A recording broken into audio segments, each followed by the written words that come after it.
Olá, bem-vindos a mais uma das nossas aulas do canal do YouTube de DS Academy, de História. Estamos na nossa última aula deste 28.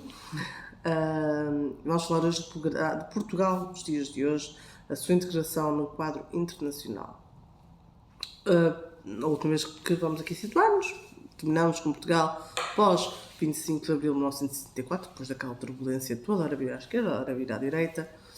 O que importa aqui é que realmente Portugal estava completamente isolado até 74, devido às decisões que os políticos então tinham tomado, e efetivamente quando Mário Soares decide subir ao poder com o primeiro governo constitucional, começa em 1977, solicita a adesão de Portugal à então CEE.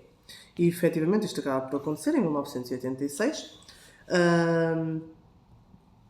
Temos que ter a noção destas implicações. Foi uma decisão que foi de grande maioria, verdade? Claro que havia grandes oposições por questões ideológicas, neste caso o PCP da extrema-esquerda e da extrema-direita não estavam de acordo, com a mesma certa que avançou-se para esta decisão, e estamos há 37 anos na União Europeia. O que é certo é que a adesão era uma resposta a uma necessidade económica de Portugal, principalmente. E também política, porque era uma forma que Portugal tinha um passado colonizador, não é? Até 74. E nós começamos de repente estávamos totalmente abandonados, também abandonámos os outros, é verdade. Portanto, o ser reconhecido por uma entidade como a União Europeia, a nível do quadro político mundial, era fundamental para Portugal. E também, efetivamente, a nível económico, porque, como sabem, a nível da política comunitária, os próprios mecanismos de financiamento para um país entrar na União Europeia, esse dinheiro ajudou efetivamente a Portugal a dar o impulso depois do Estado Novo. Claro que não foi exatamente fácil todo o caminho, e não está a ser fácil, nem nunca irá ser, vamos ser o mais sinceros possíveis, em Portugal, na União Europeia. O que é certo é que realmente a cidadania europeia, por causa dos portugueses, é fácil. Nós podemos sair do país sem ter necessidade do passaporte e para ir para outro país da União Europeia. Agora, em 2004, o alargamento de 2004, lembram-se que entraram os países quase todos da Europa Central e do Leste, aí gerou um novo desafio para Portugal. Porquê? Porque se até então muitos investimentos eram feitos em Portugal, pois era um país, considerado um país em que a mão de obra, em que as próprias matérias-primas eram mais baratas, estes países emergentes vão levar para si estes investimentos. Porquê? Porque Portugal deixa de ser mais barato e passam a ser estes países neste novo espaço económico europeu. É claro que isto aqui, claro que deixou Portugal com algumas dificuldades adicionais, e aqui começamos a entrar neste ciclo sem fim de período de crise, período de inflação, período de deflação, período de estabilidade económica. Portanto, nós já temos esta noção. O que é certo é que a União Europeia efetivamente traduz o tal reforço como uma decisão mundial. Nós acabamos por também ir buscar muito investimento aqui à União Europeia. Portugal é um país periférico, não é? Portugal não está exatamente no centro, e o entrar na União Europeia serviu como forma de consolidação do tal modelo continental europeu, principalmente tendo em conta o modelo atlântico e tendo em conta as nossas escolhas à direita do passado, não é? Neste caso, a própria economia acaba por... nós temos essa noção, nós temos uma grande dependência externa, portanto, e temos uma economia muito pequena, e é necessário entrarmos nesta competitividade que a própria União Europeia faz com que os países entre si tenham, é boa para Portugal. Obviamente que é sempre necessário fazer uma revisão dos tais fundos estruturais. O que é certo é que Portugal tem sido muito, muito beneficiado pela União Europeia, na escolaridade, na saúde, na modernização de infraestruturas, hospitais. Bem, é uma parafernália. Não só na União Europeia, mas Portugal sentiu a necessidade de também criar algum tipo de ligação com as suas ex-colónias. Depois do processo de descolonização e de independência, também era necessário quase uma...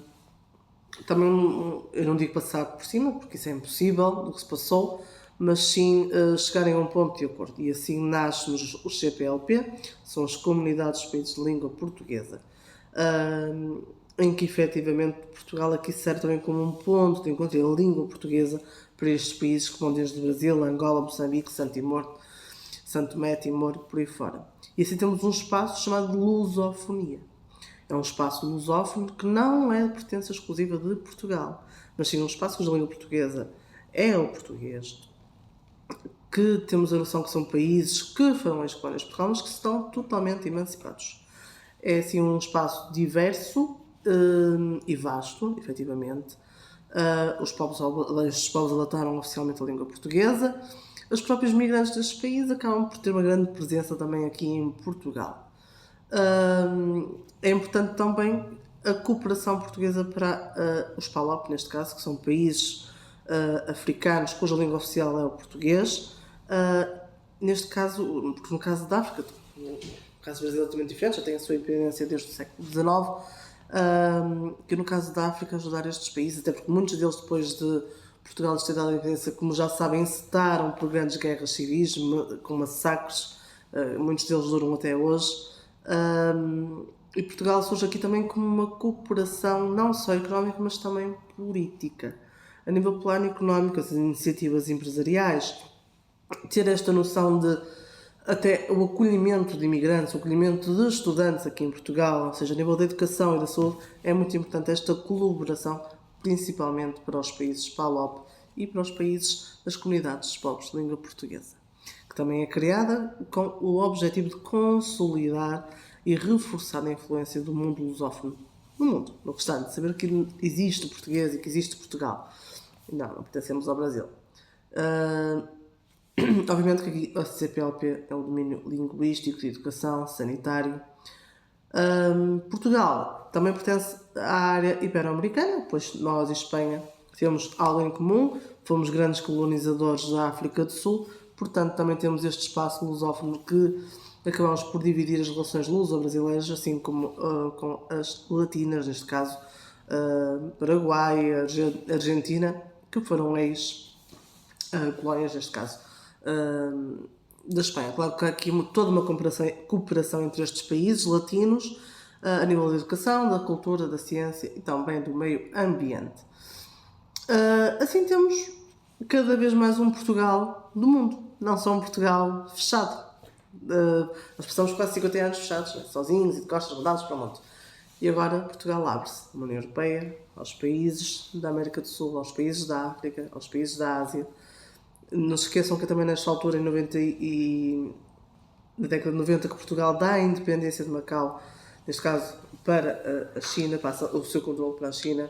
Também ajudamos imenso na independência ou na democratização do Timor-Leste. Portanto, efetivamente, o papel de Portugal nas últimas décadas, a nível diplomático, tem sido muito, muito importante. Sabemos que a nível económico nem sempre é fácil, mas bem, isto faz parte dos nossos ciclos. Bem, espero que tenham gostado deste nosso trabalhinho.